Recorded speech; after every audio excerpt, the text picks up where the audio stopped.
Yes, you really do need your ID, ma'am. So a little bit of background, this happened late summer, early autumn of last year. I work at a chain clothing store, the name of which rhymes with bold gravy, which, in response to the pandemic, has expanded our online shopping options. You can buy online and pick up in store for no charge, but you have to present either an ID or email receipt when you pick it up. This legally covers our butts and also ensures we don't give your package to someone who isn't you. All of this information will be relevant. So I was working a closing shift, and it was about 8 p.m. I'm folding clothes to the side of the store when a customer, who I will refer to as Karen, despite that not being her name, walks up to me and says she needs to pick up an order. No problem, I'll take care of that for you right over here. I walk Karen over to our online pickup stand section of the store, where the online orders are waiting to be picked up, and ask for her name. As we're walking over, she mentions that she actually has 2 separate orders to pick up. This will also be relevant later. She gives me her name, and I grab her packages, then prepare to check her out. Now, company protocol is that we absolutely cannot give an order to a customer without them providing either ID or the email receipt. So, like I've done dozens of times before, I ask her for that without even looking up as I finish checking her package out. I didn't have to provide that last time. I look up. What she said is either BS or someone at another store ignoring policy. Either way, doesn't matter. I'm sorry, ma'am, it's company policy.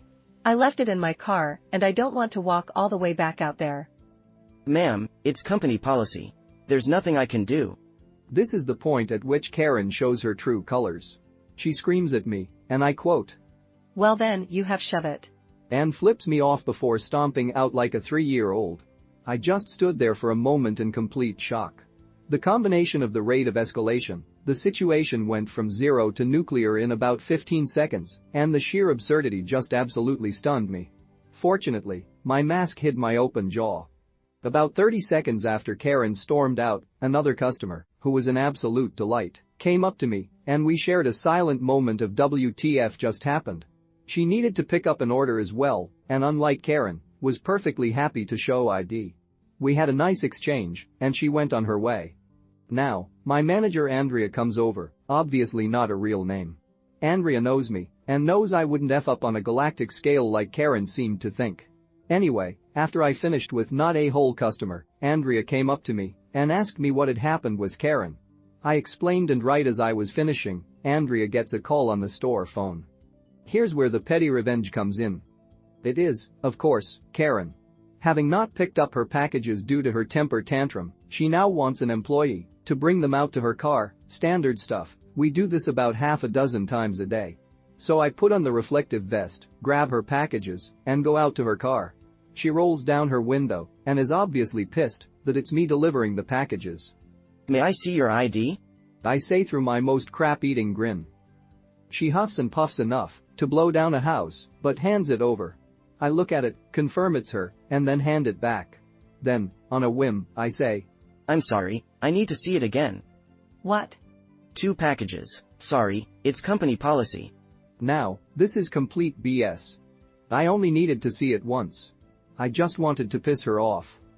No, it's not. I shrug. Sorry, company policy. She huffs and puffs some more, but hands it over. I glance down at it, and then hand it back with her packages. Have a nice day.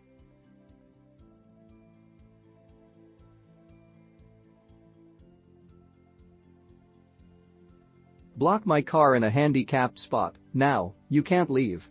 I was reading through the comments of another post I made in another sub, and it reminded me of this story that happens to my mom. Several years ago, my mom had to have knee surgery, leading her to be in crutches, with limited mobility for several months.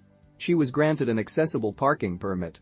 My mom went to the market to do her shopping and used the spot she wouldn't normally even use it, but it was the dead of winter and super icy out. When she was coming out, there's a car with no sticker on it, and this young kid getting out of his car, parked right close to her car, making it impossible to get in, too, unless she climbed over the passenger side. She was polite to the kid, who had just left his car. She said it was an older Toyota. She said, "Can you move your car so I can get in?" The kid flat out said, "No, I am just going in shopping. I don't have the time." And started to go in. And she said, I can't get in my car. To which she was let with too bad, and the effort took off. I didn't mention, but it was like -40 out at the time. Well, this really pissed my mom off. She grabbed the bottle of water in her basket and took her key to push open the lock hatch on each door and poured a healthy amount of water in each lock, got herself into her passenger's side door, forced her way into her driver's seat and left, parked on a different spot, and waited. The guy tried to open his car, but you guessed it. Each lock was frozen.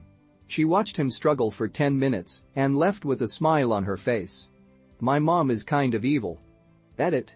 Yes, I know I can't spell. English is my second language.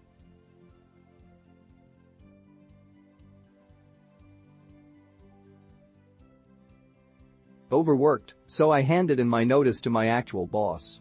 A few years ago, I got a job with a regulatory compliance company. I had agreed to a consultant's salary and a company car with the person I thought was the director. I handed in my notice, only to then find out they weren't paying me the agreed salary, and the company car was a cheap runaround whereby consultants usually drive high-end cars. I was disappointed, but would have been humiliated to admit this to the company I was in at the time, so I took the job. Turns out, the person I'd agreed the terms with was the subcontracted company I would be working with.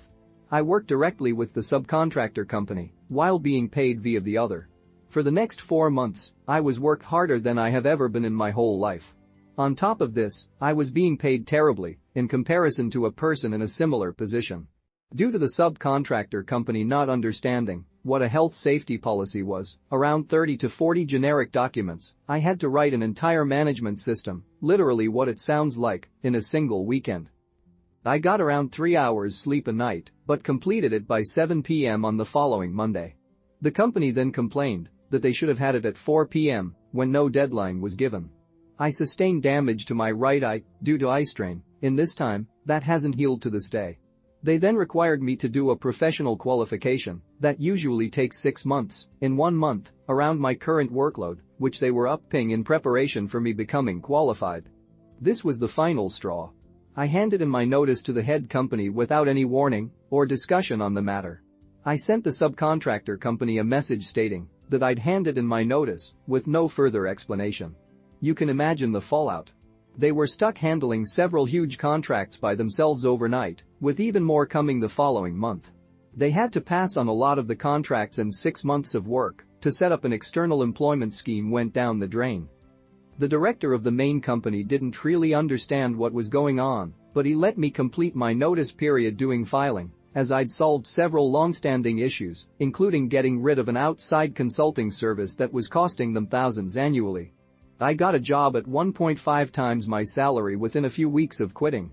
I was working so hard, when I went to the new employer, I cleared 6 months worth of outstanding files within 1 month, ironically, and my manager has thought highly of me since. I've had 4 internal promotions since then in the space of a few years. If you can't learn to park it, maybe you shouldn't drive it.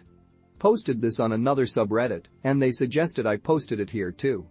So we just got back from a lovely vacation in the mountains. We stayed at a 7-night Saturday to Saturday condo rental with 24 units, but only 21 parking spaces in the garage under it. All others have to park in a lot down the street. This would be fine if the weather was nicer. While there the first night, we meet another family at the pool with a daughter the same age as ours and made quick vacation friends with them, ate with them a few times, and let our daughters play almost every night.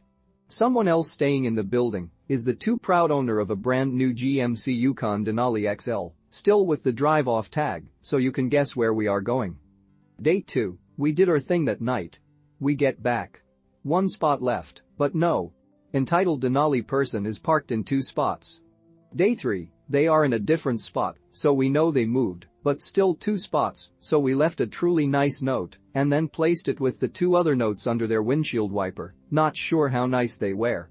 Day 4, he is parked long ways across 4 spots. What a Richard or Karen. At the same time, our new friends also arrive back to the condo, also upset about this person's parking, so we decided to teach Denali a lesson. We let the families out, then I back in behind them as close as I could get, barely enough room for me to squeeze out. Our new buddy pulls in front of them as close as possible, and he has to go out through the hatch. Day 5 through 7, we all use Uber. We left early this morning. I had to pull out to pack up and had a very rude note on my window, and all I could do was laugh. Hopefully Denali learned a lesson, though I doubt it.